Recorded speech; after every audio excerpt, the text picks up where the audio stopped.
নমস্কার বন্ধুরা, আমি Mahita Indian institute 5.9 news base today চ্যানেলে তোমাদের সবাইকে স্বাগত জানাই। বড়দের প্রণাম এবং সবাই অনেকটা ভালোবাসা জানিয়ে আজ আমি আমার ভিডিওটি শুরু করছি।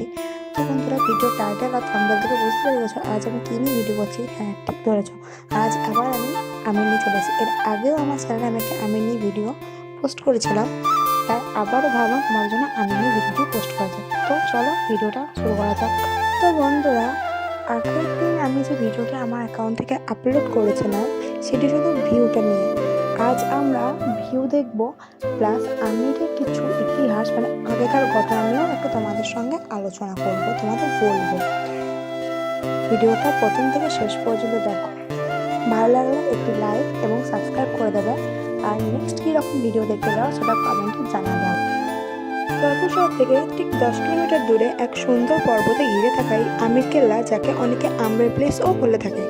এই কেল্লায় মির্জা রাজা মানসিং প্রথমের দ্বারা 1589 ইয়ার্স এর নাম রাখা হয়েছিল আমির কেল্লা। মানসিং রাজা মুঘল বাদশাহ আকবরের দরজার সেনাপতি স্থানে ছিল, আর এই আমির কেল্লার ভিতরে রাজপরিবারের সদস্যরা বসবাস করতেন। এত বড় কেল্লা, এটা তো সুরক্ষা করা দরকার। এই কেল্লা সুরক্ষার জন্য 12 কিলোমিটার দেওয়ালের সঙ্গে জয়গড় কেল্লা নির্ণয় করা হয়েছিল। আর এই আমির কেল্লা থেকে জয়গড় কেল্লা যাবার জন্য জমির নিচ থেকে 2 কিলোমিটার পর্যন্ত সুড়ঙ্গ হয়ে আছে। যদি তোমরা সেটি দেখবার জন্য ইচ্ছুক থাকো তো আমি আমার পরবর্তী ভিডিওটি পূর্বে নিয়ে তোমাদেরকে দেখাবো। আচ্ছা, তোমাদের মধ্যে অনেকে এই সময় জয়পুর ভ্রমণ করবে। তাছাড়া জয়পুর ভ্রমণ করবে তাদের জন্য বলে রাখি, যদি তোমরা জয়পুর ঘুরতে এসে আমির কেল্লা না দেখো তো তোমাদের জয়পুর যাত্রা করে বৃথা হয়ে যাবে। কারণ এই কেল্লার ভিতরে আছে বিশ্বের সবথেকে বড় এবং সুন্দর শীষমহল তৈরি, যেখানে আগেকার দিনের রাজা দিনের বেলায় মশাল জ্বালিয়ে তার রানীকে চাঁদ এবং তারা দেখাতেন মন ভোলানোর জন্য। এছাড়া সবথেকে ইন্টারেস্টিং ব্যাপার, এই যে আমির কেল্লা, এর ভিতরে তৈরি হয়ে আছে দেওয়ালে, প্রত্যেক দেওয়ালে 24টি সোনা দিয়ে বাঁধানো ছবি। আমির কেল্লা পর্যন্ত আসবার জন্য তোমরা তোমাদের নিজস্ব যানবাহন দ্বারা প্রবেশদ্বার পর্যন্ত আসতে পারবে, অথবা রাস্তার পাবলিক ট্রান্সপোর্ট যেমন টোটো, বাস ইত্যাদিতে করে চেপেও তোমরা আসতে পারো। এছাড়া যদি তোমরা মনে করো আমির কেল্লা পর্যন্ত ভিতরে নিজে পায়ে না হেঁটে হাতির পিঠে চেপে পুরোটা সাফারি করবে তো সেটাও করতে পারো, কিন্তু এর জন্য তোমাদের এক্সট্রা 3500 রুপিস এক্সট্রা পে করতে হবে, যেটা একটু বেশি এক্সপেন্সিভ। তা তোমরা যদি পায়ে হেঁটে আমির কেল্লা পর্যন্ত আসতে পারো তো আমি বলবো পায়ে হেঁটে আমির কেল্লা পর্যন্ত এসে এখানে পুরো ভিউটা দেখো। তোমাদের যারা অল্প দিনের ছুটিতে ভাবো যে কোথায় যাবো তাদেরকে আমি রেকমেন্ড করবো অবশ্যই একবার আমির ঘুরে যাবো। তোমরা আমার ভিডিওটা দেখে বুঝতে পারছো যে আমির কেল্লাটা ঠিক কতটা সুন্দর। দেখো, ক্যামেরাটা ঘুরিয়ে তোমাদের দেখাচ্ছি। তোমাদের একটু আগে বললাম যদি তোমরা মনে করো হাতিতে চেপে সাফারি করে পুরো আমির কেল্লাটা ঘুরবে, তোমরা ঘুরতেও পারো।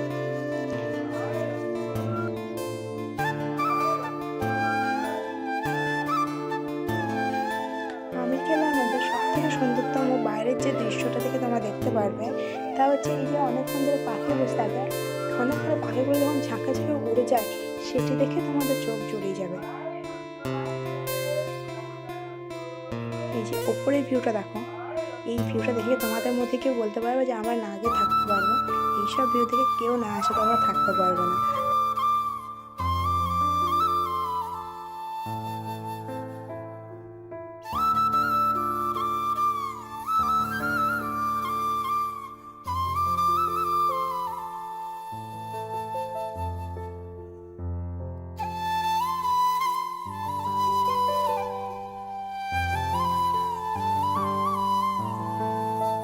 জানো তো বন্ধুরা, আমি এখন ভিডিওটা এডিটিং করছি। এডিটিং করতে করতে এই যে মোমেন্টগুলো দেখছি, আমার মনে হচ্ছে যেন আবার আমি আমির ঘুরতে চলে যাই।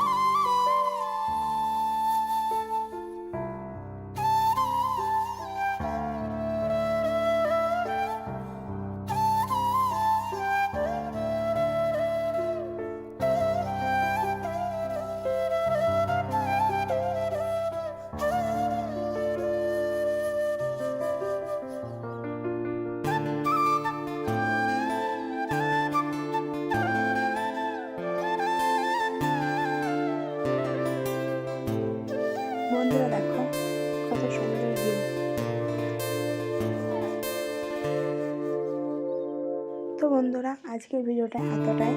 যদি তোমরা এটা নিয়ে আরও বড় ভিডিও দেখতে চাও বা আরও অন্যান্য কিছু জানতে চাও, এর আশেপাশেও অনেক জায়গা আছে ঘোরার মতো, যদি সেগুলো দেখতে চাও তো কমেন্টে জানাও। আমি আবার আসবো নতুন ভিডিও নিয়ে। ভিডিওটা কেমন লাগলো অবশ্যই কমেন্টে জানাবে।